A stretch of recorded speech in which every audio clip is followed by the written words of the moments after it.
जिस तरीके से दोस्तों एक परफेक्ट दाल बनाने के लिए, एक लजीज दाल बनाने के लिए आपको परफेक्ट मसालों की ज़रूरत होती है, परफेक्ट तरीके से उसे पकाने की ज़रूरत होती है, परफेक्ट क्वांटिटी की ज़रूरत होती है। ठीक उसी तरीके से बिग बॉस को हिट बनाने के लिए परफेक्ट अमाउंट के कंटेंडर्स का होना बहुत ज़्यादा ज़रूरी है। और बिग बॉस मराठी सीज़न 2 की अगर मैं बात करूं तो इसमें हर एक तरीके का मसाला, हर एक तरीके का तड़का लगाया जा चुका है।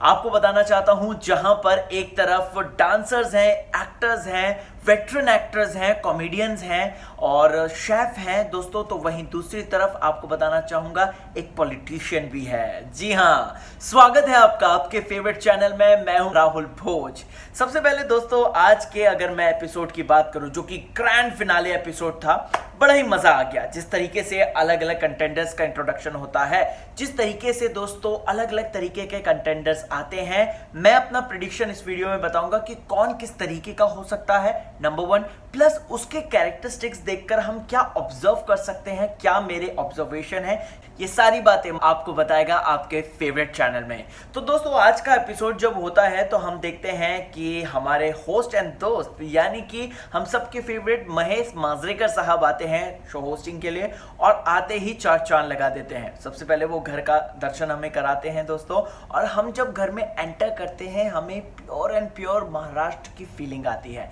जिस तरीके से घर को सजाया गया है, जिस तरीके से दोस्तों घर का स्ट्रक्चर क्रिएट किया गया है फिल्म सिटी मुंबई में, वो काबिले तारीफ है। आपको बताना चाहता हूं कि इस बार जो थीम दी गई है वो कहीं ना कहीं विमेन से रिलेटेड है, विमेन एम्पावरमेंट से रिलेटेड है। अगर आप घर के अंदर देखेंगे तो आपको घुंघरू के दिखाई देंगे, आपको दोस्तों जो नींबू मिर्ची इनका जो इस्तेमाल ज़्यादातर होता है घरों में, उनका आप मिनिएचर्स देखेंगे। घर की अगर मैं बात करूं दोस्तों, तो घर में पॉजिटिविटी तो दिखी रही थी, साथ ही साथ हमें दोस्तों एक बहुत ही अलग सी और नई चीज़ दिखी। बताना चाहूँगा ये जेल है, और अगर आपने ध्यान दिया होगा तो last year big boss Marathi season 1 में जेल नहीं थी, लेकिन इस बार जेल है। चलिए भाई, बात करते हैं कंटेंडर्स की कि कौन कौन कंटेंडर कैसे कैसे आया और उन कंटेंडर से मैं क्या एक्सपेक्ट कर रहा हूं। सबसे पहले जो कंटेंडर आती हैं वो एक्ट्रेस दोस्तों 90s के दौर पे धमाल मचा चुकी हैं। आपको बताना चाहता हूं कि 90s के दशक में ये एक्ट्रेस राज करती थी। इनका नाम है किशोरी शहाणे विज। बहुत ही शानदार और फाइन एक्ट्रेस हैं दोस्तों।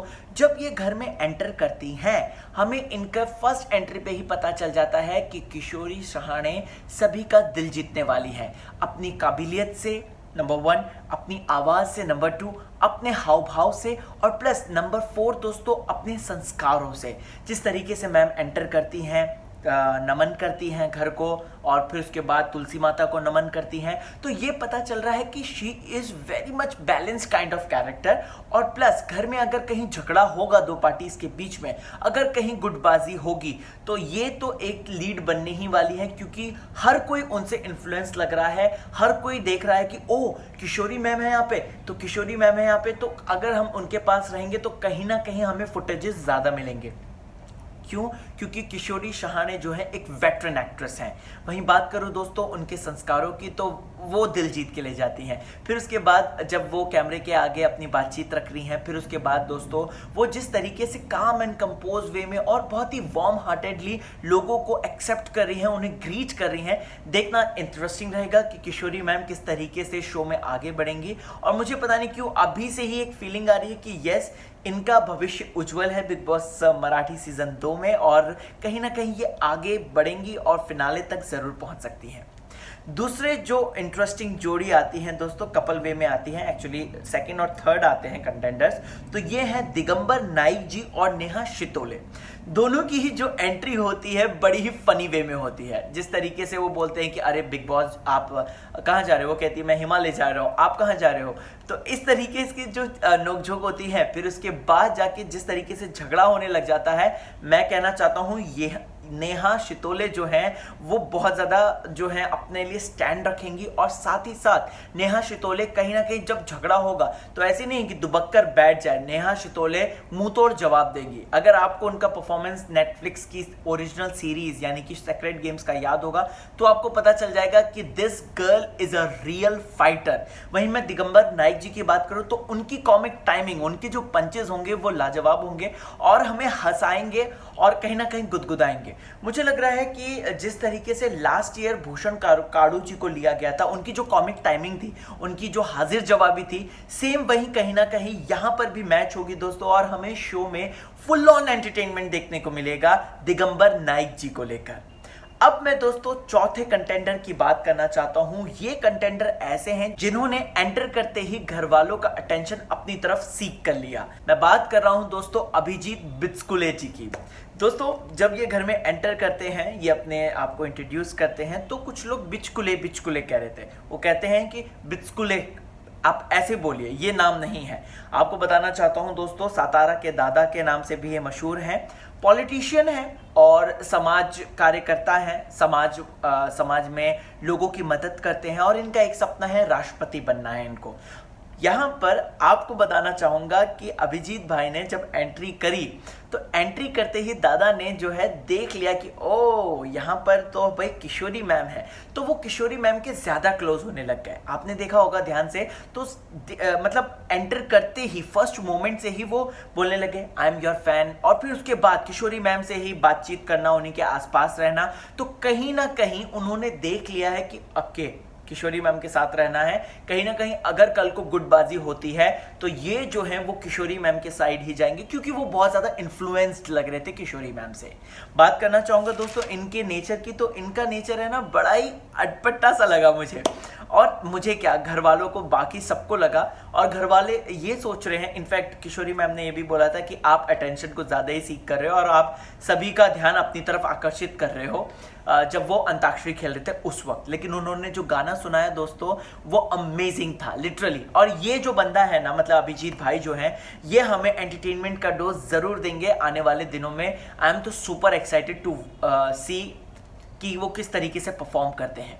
आगे जो कंटेंडर आती हैं दोस्तों, वो टीवी जगत की, महाराष्ट्र टेलीविजन जगत की हीरोइन है और इनका नाम है वीणा जगताप। वीणा जी की एंट्री से ही मुझे कहीं ना कहीं एक अलग सेंस आया। मुझे कहीं ना कहीं ऐसा लगा कि ओ ये लड़की कहीं ना कहीं मीठी छुरी हो सकती है। ये लड़की है ना कहीं, क्योंकि आपने इनकी एंट्री के साथ ही पता चल गया होगा आपको, जिस तरीके से वो अभिजीत भाई को लेकर थोड़ा सा अनबन कर रही हैं, जिस तरीके से वो एंटर करती हैं, फिर वो देखा कैसे किस तरीके से वो मेरा सरनेम पूछ रहा था, इस तरीके से वो नेहा को बोलती हैं। सो मुझे लग रहा है कि वीणा जी जो है आगे आने वाले दिनों में इधर की उधर भी लगा सकती हैं और कहीं ना कहीं मीठी छुरी बनकर दोस्तों यहाँ पर इधर की कुछ उधर की कुछ इस तरीके की वो कर सकती हैं, जो कि देखने में मजा आएगा और इंटरेस्टिंग रहेगा। वीणा जी के बाद दोस्तों जो एंट्री होती है वो होती है वैशाली महाड़े की। वैशाली महाड़े दोस्तों एक सिंगर है और महाराष्ट्र की वो ऐसी सिंगर है जिन्होंने हिंदी सिंगिंग रियलिटी शो जीता। देखने में ये जो पर्सनैलिटी है ये बहुत ही काम लग रही हैं, ये देखने में बहुत ही सुलझी हुई लग रही हैं, रिस्पेक्टफुल लग रही हैं। और इनकी जो जर्नी रही है दोस्तों, ये किसी भी कंपटीशन में पार्टिसिपेट करती हैं तो वो उसे जीत के ही ले जाती हैं। अब यहाँ पर दोस्तों सिंगिंग कंपटीशन नहीं है, लेकिन ये भी एक कंपटीशन है, तो हमें इस बात का रिस्पेक्ट करना चाहिए और कहीं ना कहीं वैशाली जी का सम्मान करना चाहिए। और वैशाली जी को कहीं ना कहीं हमें दोस्तों मुझे लगता है कि एक रिस्पेक्टफुल नज़रों से देखना चाहिए, क्योंकि अगर बात करें वैशाली जी की, तो वैशाली जी को देख के लग रहा है कि वो मस्तीखोर भी हैं, मज़ा भी कर रही हैं, लेकिन एक दायरे में कर रही हैं, एक लिमिट में कर रही हैं और साथ ही साथ एक सुलझा हुआपन है उनके, एक मैच्योरिटी है उनके दिमाग में। सो लेट्स सी, वैशाली जी को देखना इंटरेस्टिंग रहेगा और मेरे ख्याल से ये कैरेक्टर भी आगे जाएगा। वैशाली जी के बाद दोस्तों एक बड़ी ही अटपटी सी और एक अलग ही कैरेक्टर निकल कर आती हैं, वो है शिवानी सुर्वे।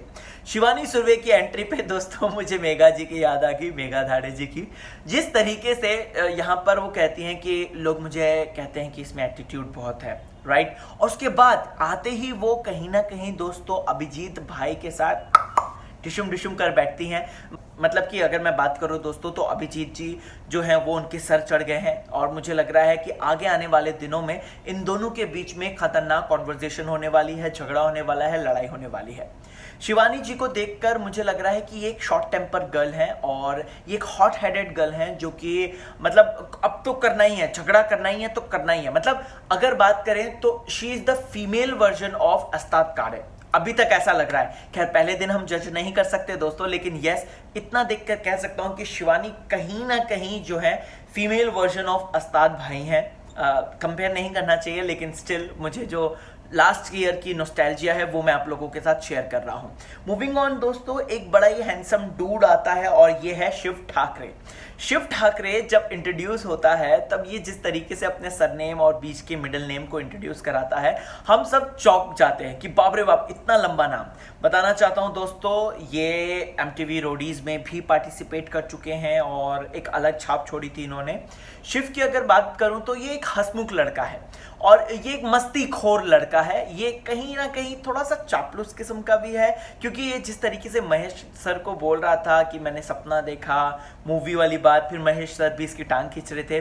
तो मुझे लगता है कि शिव आगे आने वाले दिनों में घर में अलग फन क्रिएट करेगा, अलग मस्ती क्रिएट करेगा, जो कि उसने घर के अंदर अभी भी करना शुरू कर दिया है। बट यस, शिव जो लड़का है दोस्तों, ये सीनियर्स की रिस्पेक्ट करता है, क्योंकि हमने इसको देखा है जिस तरीके से ये बप्पा जी का लगेज लेकर अंदर लेके जाता है या सुरेखा जी का लगेज लेकर अंदर लेके जाता है। सो यस, ये लड़का जो है सीनियर्स की रिस्पेक्ट भी करता है, लेकिन मस्तीखोर बड़ा है ये बंदा। खैर मूविंग ऑन, आगे बात करते हैं दोस्तों। तो अब जो एंट्री करती हैं वो फर्स्ट ऑफिशियल एंट्री जो हमें बता दी गई थी, जो कि लावणी सम्रागी हैं, सुरेखा पुणेकर जी।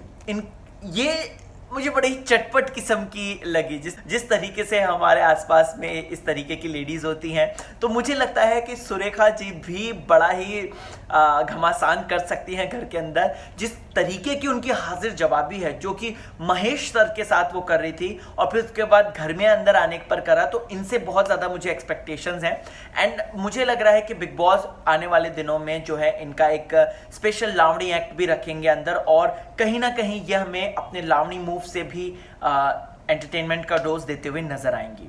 सुरेखा जी के बाद दोस्तों अगर मैं बात करूं तो एक छोटा सा झगड़ा भी हो गया है, जहां पर शिवानी और शिव आपस में भिड़ गए हैं। दोस्तों मैंने आपको बताया कि शिवानी जो है हॉट हेडेड है और शिव जो है मस्तीखोर है। तो इन दोनों को एक घर में आप रखोगे तो इस तरीके के झगड़े तो होंगे ही होंगे। लेट्स सी, मुझे लगता है कि शिवानी जो है कहीं ना कहीं ओवर रिएक्ट भी कर गई अभी से ही, क्योंकि उसे लग रहा है कि शिव जो है वो MTV रोडीज से आया जहाँ पे थोड़ा सा लव अफेयर कर लो और लाइमलाइट पा लो, और यहाँ पर वो कोशिश कर रहा है शायद शिवानी के ऊपर वो ट्राई कर रहा है, ऐसा शिवानी को लग रहा है। लेट्स सी ये होता है कि नहीं, ये तो फ्यूचर ही बताएगा दोस्तों। लेकिन हाँ, मैं इतना कहना चाहता हूँ कि जो शिव का एंगल है वो अलग है और शिवानी जो है वो अलग का सोसाइटी से बिलोंग करती है। मूविंग ऑन दोस्तों, यहाँ पर सबसे ज्यादा फनी कंटेंडर आते हैं, यानी कि विद्याधर जी आते हैं, यानी कि उर्फ बप्पा जोशी आते हैं। बप्पा जोशी की एंट्री जिस तरीके से सीनियर कलाकार हैं वो जो कहते हैं आते हैं कि चार्जर है किसी के पास, मुझे समझ में आ गया था कि यस ये बंदा जो है शो में जो आग लगा देंगे और ये जो है ये शो को एक अलग एक हास्य शो बनाकर ही रहेंगे। वहीं अगर बात करें दोस्तों इनकी जो कॉमिक एंट्रीज हैं वो महेश सर के साथ भी बहुत अच्छा उन्होंने किया, फिर उसके बाद घर के अंदर आते हैं तो भी बहुत ज्यादा अच्छा किया।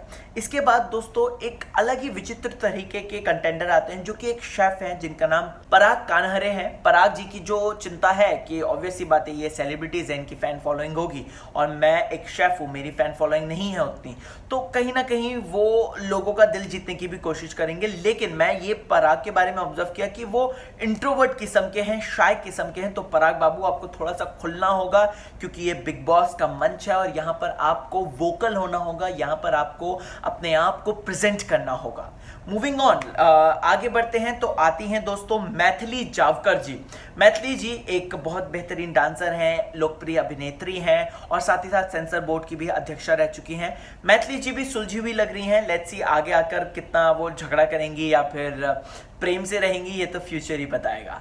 लेकिन यस, मैथिली जी भी इंटरेस्टिंग कैरेक्टर है। बाद में हमें दो एक्टर्स की एक साथ एंट्री होती है, माधव देवचक्के और रूपाली भोसले। इन दोनों के बारे में मैंने अपनी पास की वीडियोस में बताया था कि इनके नाम सामने आ रहे हैं। दोनों ही अभी सिंपल से लग रहे हैं, सीधे लग रहे हैं। लेट्स सी आगे कितने दूर जाएंगे मुझे नहीं पता, लेकिन अभी ये ठीक ठाक डिसेंट किस्म के लग रहे हैं।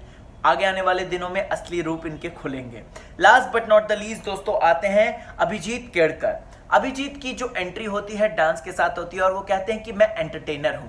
अभिजीत भाई, आप कितना हमें एंटरटेन कर पाएंगे घर के अंदर, ये तो फ्यूचर ही बताएगा, लेकिन यस, उम्मीदें हैं आपसे और आप भी सुलझे हुए और एक काम पर्सनैलिटी लग रहे हैं। सो ओवर एंड ऑल अगर बात करूं तो 15 अलग अलग मसाले डाले हैं बिग बॉस ने इस बार घर के अंदर। घर में क्या होगा, किस तरीके का होगा, ये तो भाई फ्यूचर ही बताएगा। लेकिन आप एक काम कीजिएगा, कमेंट सेक्शन में जाइएगा और मुझे जरूर बताइएगा कि आपको सबसे ज्यादा इंटरेस्टिंग कैरेक्टर किसका लग रहा है, आपको कौन सबसे ज्यादा लुभा रहा है। कमेंट सेक्शन में जरूर बताएं और बने रहिए मेरे साथ, आपको इसी तरीके की इंटरेस्टिंग बातें और रिव्यूज बताता रहेगा।